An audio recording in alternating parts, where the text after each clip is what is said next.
여야의 정면 승부. 신율의 뉴스 정면 승부.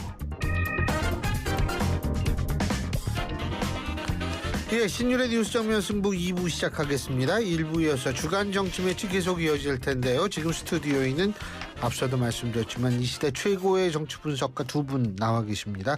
엄경영 시대정신연구소장, 유승찬 정치 컨설턴트 두 분과 함께하고 있는데요. 자, 두 번째 매치 들어가 보죠. 두 번째 매치입니다. 김민석 후보자 임명 강행하면 역풍 반드시 온다? 아니다. 네, 저는 역풍 반드시 온다 쪽에 한 표 행사하겠습니다. 예. 왜냐면요, 네, 뭐 그렇게 말씀을 하셔야죠. 네. 아니 저는 많이 삐뚤어지셨어. 네. 제가 원래 지지난번에 삐딱하게 세상을 본다고 했지 않습니까? 그러니까 사실 댐이 무너질 때는 작은 손가락만한 구멍 하나 여기서 시작하는 거거든요. 그래서 예. 당장 뭐 임명한다고 해도 뭐 크게 지금 워낙 기세가 좋으니까 큰 문제는 아니겠지만 저는 결국 이런 것들을 국민들이 다 기억한다고 봅니다. 그래서 저는 이 첫 번째 단계 구멍 뚫기다 이렇게 보고 있는데요. 저는 사실 뭐 재산 문제가 아니라도요. 제가 맨날 여기 오면 질문만 받는데요. 두 분한테 질문 네, 해도 돼요? 하세요. 대한민국 국가부채 비율이 얼마인지 아십니까? GDP 대비? 저 알아요. 20%요. 얼마인지 아세요?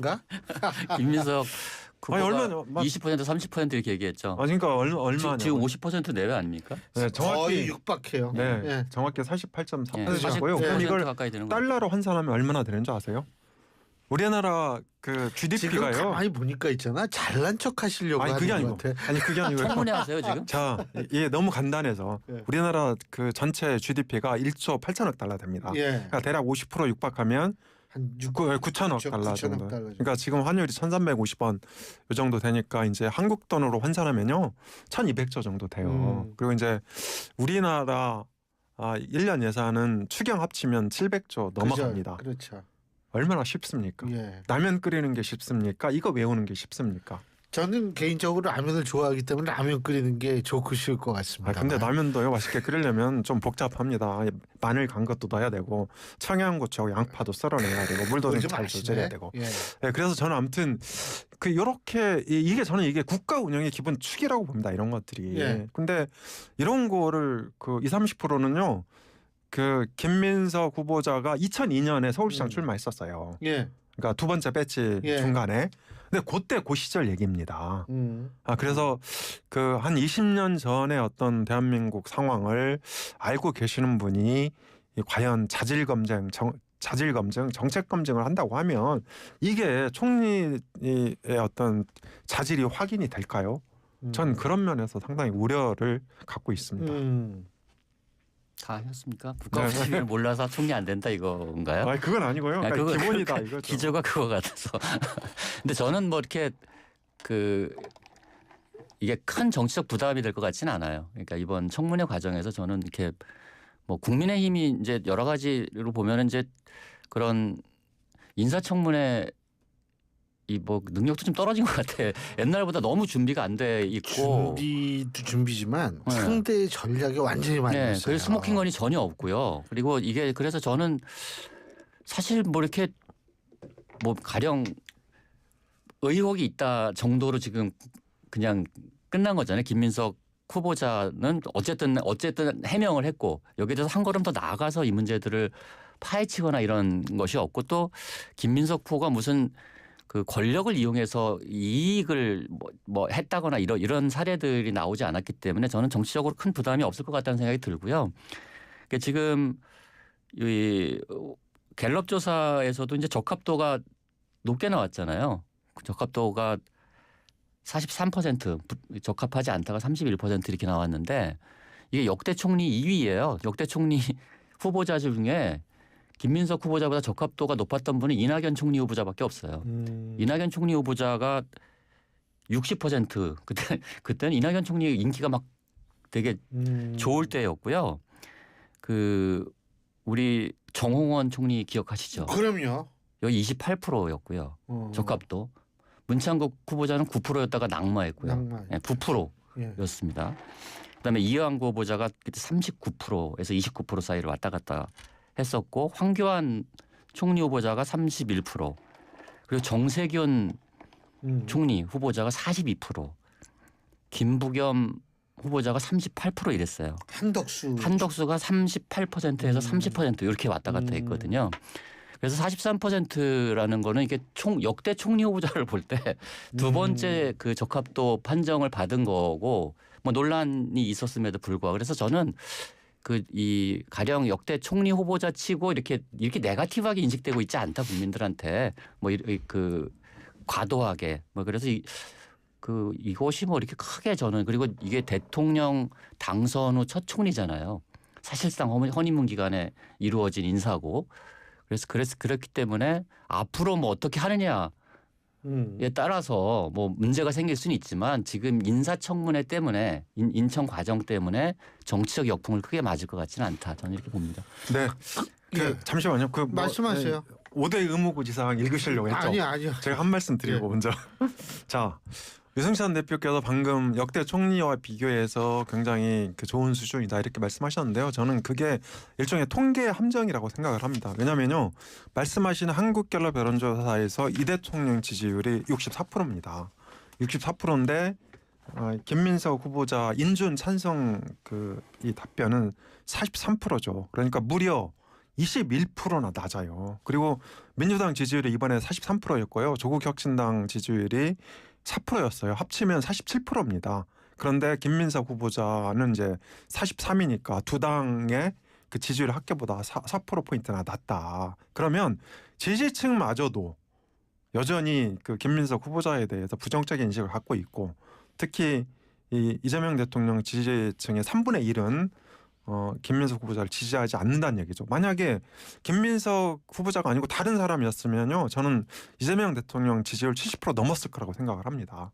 그래서 저는 이런 것과 같이 연동해서 볼 때 국민 대다수는 김민석 총리 후보자가 부적절하다 이렇게 인식을 하는 걸로 저는 생각을 하거든요. 근데 그렇게 또 이렇게 숫자를 왜곡하시면 안 되고요. 이거 숫자 왜곡 아닌데요? 그대로 아니 적합과 부적합 합이 74밖에 안 돼요. 그 26%는 응답을 안 하는 것이고 그리고 바빠가지고요 대통령 그 지지율에는 응답하지만 총리 후보자에 대해서 이렇게 다 이 사람이 적합한지 안 적합한지를 국민들이 판단하고 살지 않아요. 그래서 역대적으로 보면은 총리 후보자에 대한 응답 자체가 비적합 자체에 포함된 응답 자체가 떨어지게 돼 있어요. 그렇기 때문에 그렇게 대통령하고 직접 비교해서 대통령 지지자보다 이거는 사실 그건 좀 약간 어폐가 있다고 보고요. 그러니까 어쨌든 저는 역대 총리 후보자의 어떤 그 적합도에 비해서 아주 나쁜 수준이 아니다. 이 정도만 말씀드리겠습니다. 자, 어쨌든 한국갤럽이 24일부터 26일까지 전국 18세 이상 유권자 1,004명을 대상으로 실시한 전화 면접 여론조사고요. 한국갤럽 자체 여론조사입니다. 자세한 내용은 중앙선거 여론조사 심의위원회 홈페이지를 참조하시면 되시는데 근데 이렇게 쭉 여론조사에서 응답하다가 그거 물어보면 그것만 대답을 안 하고 나머지 다 대답을 했다 이 말씀이세요?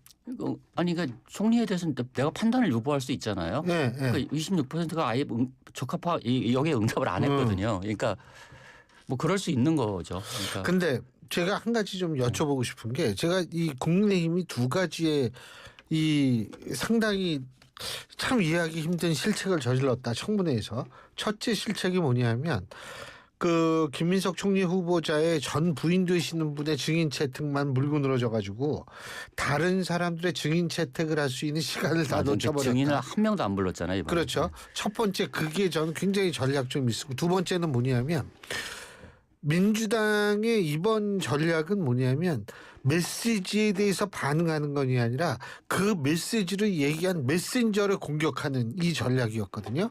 근데 그것도 속수무책으로 당한 거예요. 이 두 가지. 근데 왜 이렇게 됐을 거라고 보세요? 일단 당이 정상적으로 인청 준비나 이런 시스템이 약간 무너져 있는 것이 아닌가 하는 생각이 왜 들어요. 무너지냐 이거야 내 얘기는. 예? 지금 국민의힘 보면은 그게 약간 이해가 생각이 아니 올이 빠져 있나 뭐 생각이 어디로 가 있는지 모르겠더라고요. 예? 맞아요. 그러니까 뭐 아까 말씀하신 그 나경원 의원이 지금 김민석 후보자 인준 반대 이렇게 농성한다고 했잖아요. 사실 이 농성은 청문회 들어가기 전에 했어야 되거든요. 그러니까 아니면 이제 청문회 하는 그 청문회장에서 하든지 이렇게 했어야 되는 건데 시기를 너무 놓쳤다고 생각을 하고요. 말씀하신 대로 증인 문제는 정말 그 부인, 그러니까 옛날 부인이잖아요. 전 전 부인한테 전 부인 갖고 이제 그 뭐 증인을 영면으로 한 명도 불러내지 않는 그런 상황을 만든 거는 전략적 실수죠. 그러니까 사실 그 민주당에서는 윤석열 대통령 불러내자고 주장을 한 거고, 그래서 저는 윤 대통령하고 전 부인 같이 빼고 나머지라도 불러서 청문을 했어야 된다. 그리고 이제 자료도 하나도 없었잖아요. 그러니까 그 김민석 후보자가 6억에 대해서, 그러니까 총 8억에 대해서 대충 해명을 했는데 여기에 대한 계좌 자료를 하나도 제출하지 않았다. 그러면 사실 저는 이게, 그러니까 그 민주당에 대한 어떤 적극적인 공세를 펼 수 있는 그런 문제라고 생각하거든요. 왜냐하면 6억은요 일반 서민들은 평생 벌어도 못 버는 돈이에요. 그러니까 예를 들어서 최저임금 한 달에 200만 원씩 받는 사람이 돈 하나도 안 쓰고 모아도 20년 이상 모아야 되거든요. 그런 엄청난 돈을 아까 그 이 권력을 빙자해서 돈을 번 게 아니다, 축제한 게 아니다 이렇게 말씀하셨는데 권력을 빙자해서 번 거예요. 그러니까 상임위원장 할 때 출판 기념 아니 그게 부정부패는 아니잖아요. 그러니까 그거를 그렇죠. 명백하게 해야 된다. 우리가 무슨 그거를 다 도덕적으로 따지자고 치면 사실 그건 안 되는 거고요. 아니 그러니까 저도 이제 그런 문제는 아니고요. 아무튼 이 국회 상임위원장 때 이게 이제 출판 기념회 하니까 몇 억씩 모이는 거잖아요. 그리고 이제 그때 뭐 그 즈음에도 결혼도 하고 또 그럼 뭐 법을 없애야 된다. 아무튼 다 영화 아니 해. 그러니까 어쨌든 근데 이게 수면 아래에서 문제가 안 될 때는 상관이 없어요. 근데 총리 후보자가 돼갖고 수면 위로 올라오는 거는 성실하게 해명해야 된단 말이에요. 그래서 아무튼 이런 문제에 대해서도 적극적으로 대응하지 못했고, 그리고 민주당은 오히려 그 아까 말씀하신 대로 이게 우리 정치 속담에 그런 말이 있지 않습니까? 메시지가 불리하면 메신저를 공격해라. 그래서 그 김민석 후보자 청문회인데 마치 국민의힘 주진우 의원 청문회처럼 청문회의 어떤 성격을 변질시켰잖아요. 이런 문제에 대해서 강력하게 대응했어야 되는 건데 그때 저는 그 자리에 대해서 이게 바로 농성을 해야 되는데 다 끝나고 오늘 농성한다는 건 말이 안 되죠. 주진우 그렇죠. 그러니까 이게 보니까 는 이해가 안 되는 게 왜 청문회 하는데 주진우 대상이 바뀌었는데 아니 주진우 의원만 있어. 맞아요. 딴 그러니까 사람들은 뭐 하는지 모르겠어요. 뭔가 이 인청에 대해서 적극적으로 발언도 안 하고 우리가 기억 남는 그 분이 주진우 의원밖에 없거든요. 그러니까 이제 민주당 입장에서도 메신저를 공격하기가 굉장히 수월했던 거죠. 용이해졌던 거죠. 그러니까 그런 측면에서 보면 참 역대 이렇게까지 준비가 안 된 인청이 있었나 하는 생각이 들 정도로. 그리고 앞으로도 이제 장관 후보자들 줄줄이 인사청문회 하게 될 거잖아요. 근데 그때는 더 정신이 없을 거예요. 아마 국민의힘이. 예? 왜 그러냐면 지금 그 당무감사위원회가 뭐 이 후보자 교체 뭐 이런 거 지금 조사하고 있다. 그러니까 지금 한두 개가 아니고 11군데의 정신을 분산시키 한 군데도 제대로 못했는데. 그런데 이제 국민의힘이 잘못 대응한 건 맞는데요. 그렇다고 해도 이번에 김민석 후보자 청문회가 이게 정말 오만하기 짝이 없는 그런 청문회였다, 이런 성격은 변하지 않습니다. 그러니까 김 후보자는 이게 총리가 되기도 전에 외신 간담회도 하고 부처 업무 보고도 받고 뭐 온갖 실질적인 총리 행세를 했거든요. 이것은 국민에게 정말 오만하기 짝이 없는 것으로 비칠 수밖에 없다. 그래서 그런 성격은 여전히 남아 있다, 이렇게 저는 생각을 해요. 근데 그 기본 자료를 제출 못 받은 게 청문회뿐만이 아니에요. 이 당무감사위원회가 김문수, 한덕수 대선 후보 교체 관련 이걸 하는데 지금 기본적인 자료 제출도 받지 못했다. 여기도 이러거든요. 요새 자료 제출을 제대로 안 하는 게 유행인지는 모르겠습니다만 어떻게 보세요? 뭐 이게 이제 청문회 할 때마다 뭐 이제 자료 제출 얘기가 나오잖아요. 그래서 뭐 자료 제출 의무 사항을 차라리 입법화하자 뭐 이런 얘기도 지금 국회에서 나오고 있거든요. 근데 이게 사실 이게 기준이라는 게 없잖아요. 자료 제출의 의무 사항이 아닌 자료들이 꽤 많거든요. 그러니까 사실 이게 명시돼 있지 않아요. 그 한덕수 총리 때는 민주당이 거의 900여 건에 관한 자료 요청을 해서 거의 못 받았죠, 당연히. 근데 이번에 국민의힘은 거의 100건 정도 요청했나요? 아무튼 제가 알기로는. 근데 이제 한 10분의 1 정도 자료가 나온 것 같고 나머지는 이제 자료가 없는 상태에서 인사청문회가 진행이 됐는데 이거는 사실 제도적 보완을 해야 될 문제이고, 그렇다고 가령 뭐 여기서 증인 요청했듯이 전처의 자료까지 요구하면 사실 그거는 제출하기 어렵잖아요. 그런 자료들은 제출해야 되나요? 그건 아마 논의를 좀 해봐야 될 상황인 것 같고. 전체적으로 보면 저는 국민의힘 당무위원회가 조사할 때 자료 제출 안 한거든요. 그건 내부에서 국민의힘. 예. 근데 거기는 지금 국민의힘은 제가 볼 때 제출 안 할 것 같아요. 아니 근데 이제 국민의힘은요, 전 이렇게 봅니다. 지금 그 김용태 비대위원장의 임기가 월요일 날 끝납니다. 그렇죠. 그래서 사실상 지금 자료를 받는다 한들, 그러니까 뭘 제대로 검증하기 좀 어렵다고 보고요. 국민의힘은 가능하면 빨리 전당대회를 개최해서 새로운 대표를 선출하고 그 대표 중심으로 당의 쇄신을 준비를 해야 된다. 전 그거밖에 답이 없다고 봅니다. 다만 유승찬 대표께서 방금 말씀하신 거는 제가 보기에 사실은 조금 왜곡한 부분이 있어요. 그러니까 전처 자료라고 했는데요. 그 전처 자료는 뭐냐면 김민석 후보자 아들한테 송금한 자료. 이게 꼭 전처만의 자료는 아니죠. 왜냐하면 김민석 후보자의 아들은 현재 또 아들이잖아요. 그러니까 자기 아들 관련 자료를 내라는데 아들 관련 자료인데 전처의 동의를 받아야 낼 수 있는 자료잖아요. 아들한테 받으면 되죠.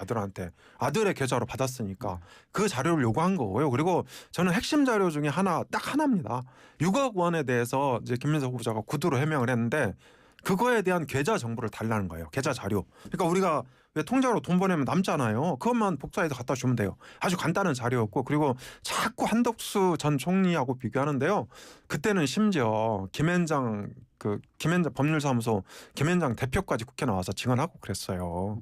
네, 그런 점에 대해서는 너무 왜곡하지 마셨으면 근데요, 좋겠습니다. 지금 전당대회 말씀하셨는데 국민의힘 전당대회 한동훈 전 대표 나온다 안 나온다? 반반인 것 같아요.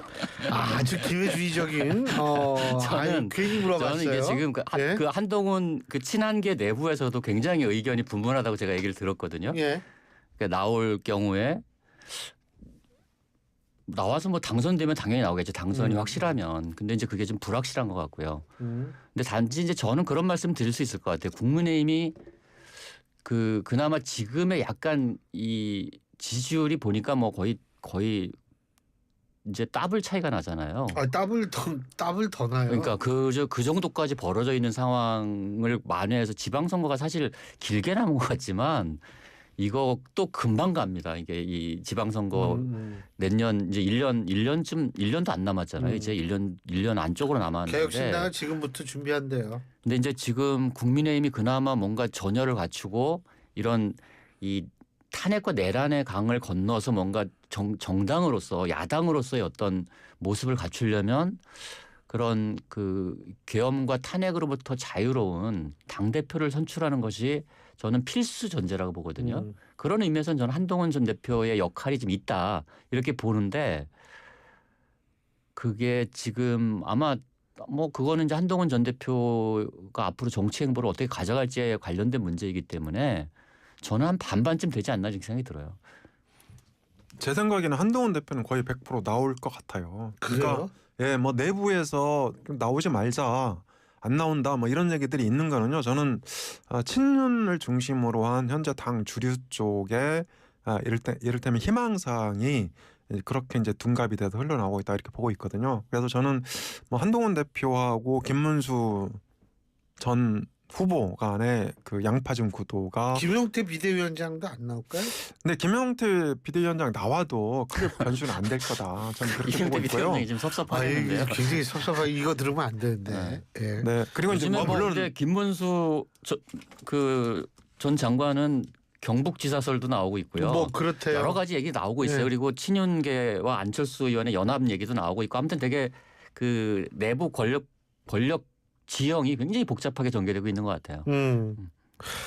근데 이제 한동훈 대표가 저는 한동훈 전 대표가 나오는 게 흥행이라든지 그럼요. 예. 좀 더 아까 전에 말씀하신 내년 지방선거를 대비해서라도 좀 필요하다고 보거든요. 그러니까 김문수 전 후보가 나오게 되면 아무래도 계엄과 탄핵으로부터 자유롭지 못한 측면이 있어서 이게 좀 당선이 된다 하더라도 다소 문제가 생길 수 있다 이렇게 보고 있고요. 그리고 저는 뭐 안철수 의원이나 김용태 비대위원장도 출마 가능성은 없지 않아 있다고 보긴 하는데요. 결국은 양파전 구도로 갈 거다. 김문수 대 한동훈 이렇게 갈 가능성이 크다고 봅니다. 자, 마지막으로 한 가지만 더. 2021년 한국갤럽 기준으로 2021년 11월 달에 이게 바뀌었거든요. 진보 보수 우위로 바뀌었거든요. 그런데 아까 말씀드린 한국갤럽 여론조사 개요는 아까 말씀드렸습니다. 제가 분명히 다시 한번 말씀드리는데 이 한국갤럽 여론조사를 보면 2025년 6월에 정치적 이 주관적 정치 성향이 다시 진보 우위로 바뀌었어요. 진보 28, 보수 27. 어떻게 이 이유 간단하게 30초씩. 네. 저는 이제 실제로 정치 지형이 바뀌었다기보다는 이게 대선 결과 그리고 또 그 이재명 대통령 집권 한 25일쯤 지났잖아요 지금. 이런 상황에 대해서 보수적인 실망이 큰 나머지 여론조사에 적극 응하지 않고 있다 이렇게 봅니다. 그런데 이거는 시간이 지나면 다시 탄력성을 회복할 거다. 그래서 저는 대략 연말 연초가 그런 분기점이 되지 않을까 이렇게 보고 있습니다. 연말 연초 되면 다시 뒤집어진다. 그렇습니다. 왜냐하면 이거 5월달 마지막 한 달에 한 번 나오는데 5월달 조사에서는 보수가 31, 진보가 24였거든요. 보수가 이제 예. 그 윤석열 그 탄핵 이후에 경향적으로 보수 응답자들이 줄어드는 경향을 보이고는 있어요. 그런 것이 이제 반영이 된 거고 진보가 조금 더 많이 나온 건 굉장히 오랜만의 일이거든요. 맞아요. 2022 재기억으로 21년 11월 이후에 처음이에요. 1% 차이긴 하지만 근데 이제 중도가 45%까지 늘어났잖아요. 지금 33으로 나왔습니다. 여기는. 예. 중도 45 갤럽. 갤럽 2025년 6월 예. 33인데요. 27, 33, 28. 응답, 모름, 거절까지 합하면 45. 예. 아무튼 그래서 약간 그런 이제 정치 상황에 따라서 이제 편중되는 경향이 있고 예. 전반적으로는 약간 탈이념화되는 이 추세도 좀 반영이 되고 있는 것 같아요. 탈이념하라. 그러니까 보수 중도라고 자기를 규정하지 않고 중도라고 규정하는 그 유권자들이 좀 늘어나고 있다. 추세적으로. 근데 이제 실제로 늘어날 수도 있고요. 아니면 보수 성향의 일부가 중도로 빠져나갈 수도 있다. 이렇게 이제 그게 이렇게 같이 혼재되어 있을 수 있다 이렇게 보면 되겠죠. 이런 추세를 좀 국민의힘이나 이런 데서 정신 차리고 좀 봐야 되는 거 아닌가 이런 생각이 듭니다. 자, 오늘 두 분 말씀 여기까지 듣겠습니다. 고맙습니다. 네, 고맙습니다. 감사합니다. 예, 주간 정치 매치 지금까지 유승찬 정치 컨설턴트, 엄경영 시대정신연구소장 두 분과 함께했습니다. 안녕하세요. 에피트 모델